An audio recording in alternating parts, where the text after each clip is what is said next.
It took longer than I'd like to admit, but now I know. There are habits and attitudes that wealthy women have, and any woman can adopt them. They cost nothing, but they change everything. For years, I believed wealth was a mix of luck, background, and talent. But the more I paid attention, the more I realized what separated these women from me wasn't money. It was how they operated. Behaviors I could imitate, mindsets I could absorb, attitudes I could train. No need to pay, no need to ask for permission. And when I started copying these invisible secrets, my financial, emotional, and strategic life began to shift. Today, they're natural habits. But in the beginning, they were conscious decisions. If you're ready to flip the switch with what you already have, this video is going to show you exactly where to start. Go ahead and like this video, subscribe to the channel, and get ready. Because what's coming next may sound simple, but it's exactly what builds wildly wealthy women inside and out. 1. I stopped justifying what I do and started stating it clearly. Before, every time someone asked me what I did, I over-explained. Tried to soften, to convince, to justify, as if I had to prove all the time that my choice was valid. But one day I noticed, wealthy women don't over-explain. They state, calmly, confidently, with few words.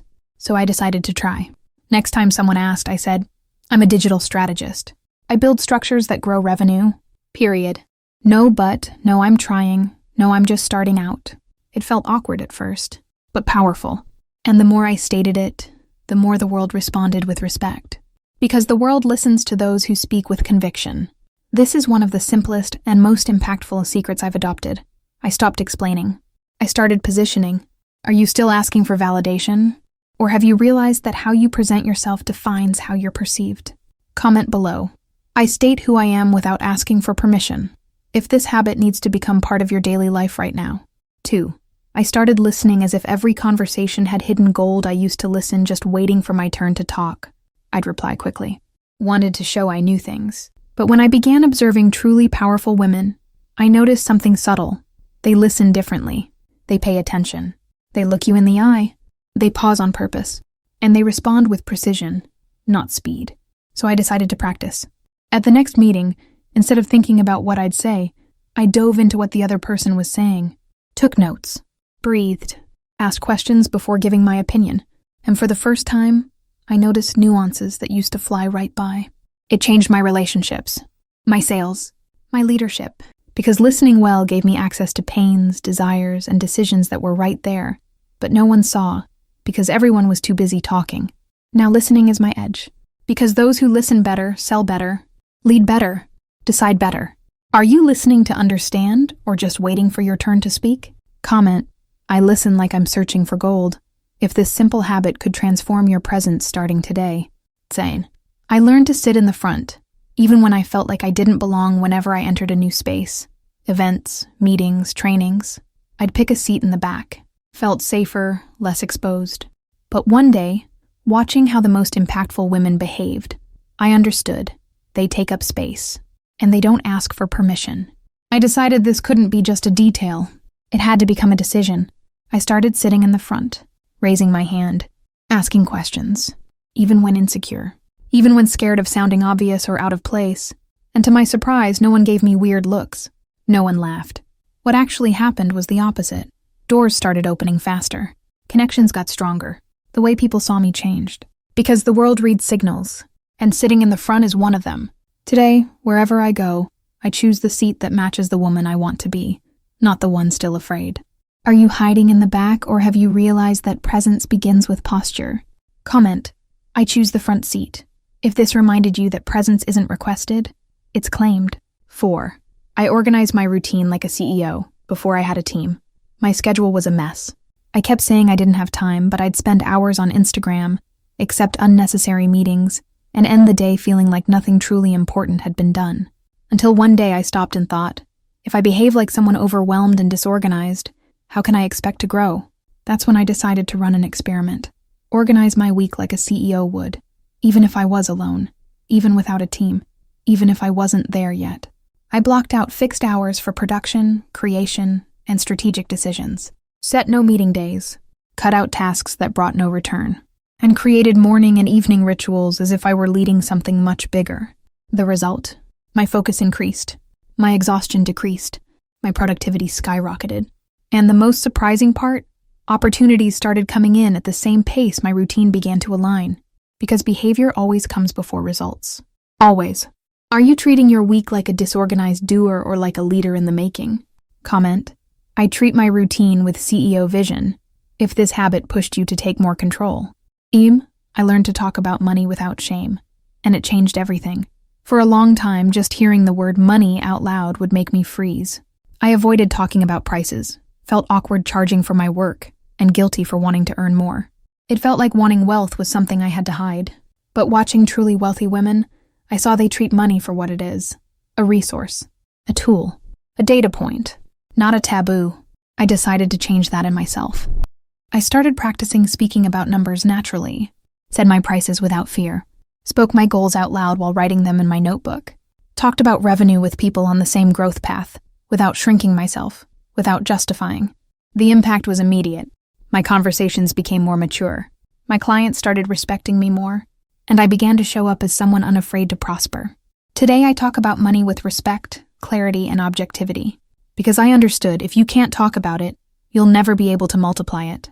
Are you still treating money as a shameful subject, or have you realized it needs to be part of your language? Comment. I talk about money with power and clarity.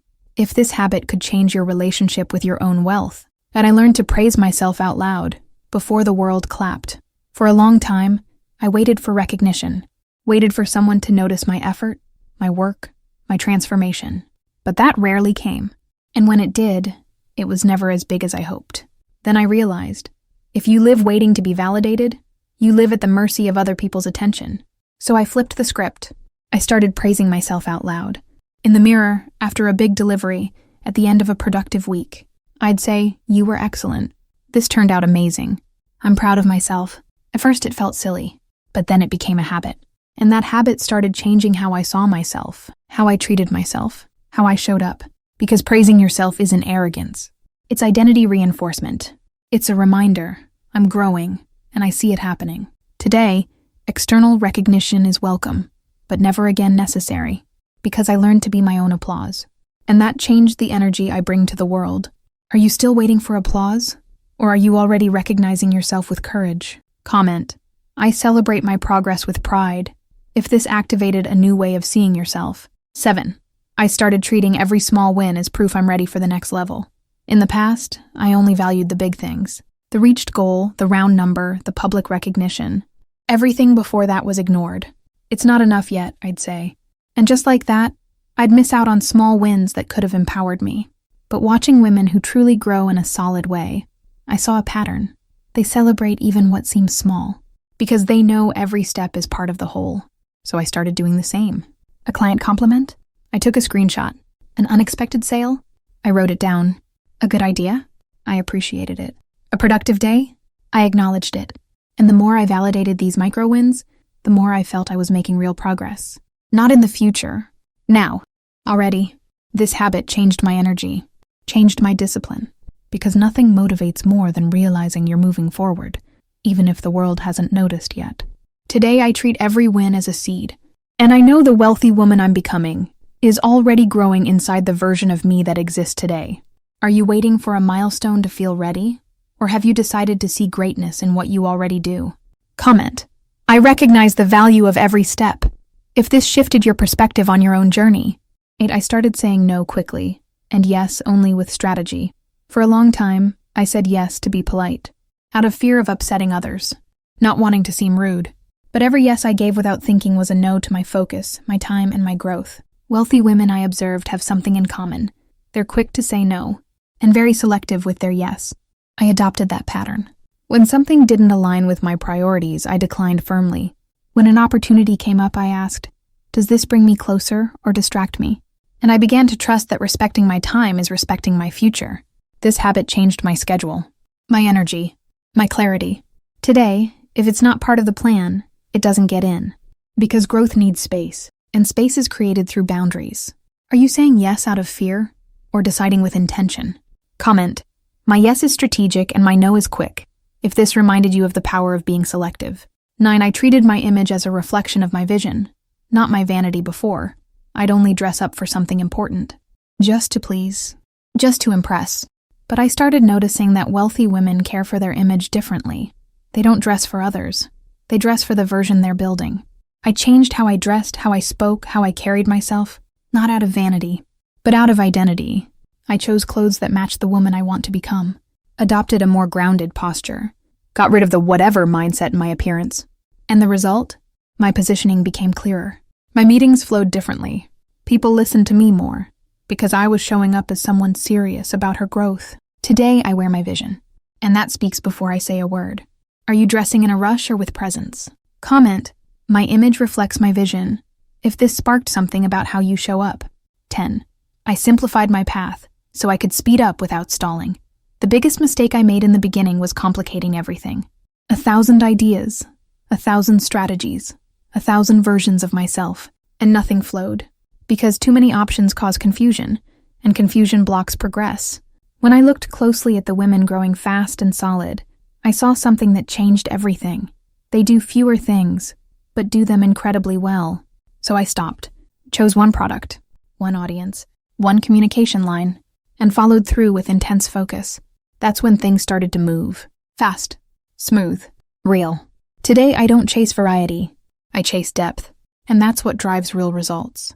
Are you complicating out of insecurity or simplifying to grow?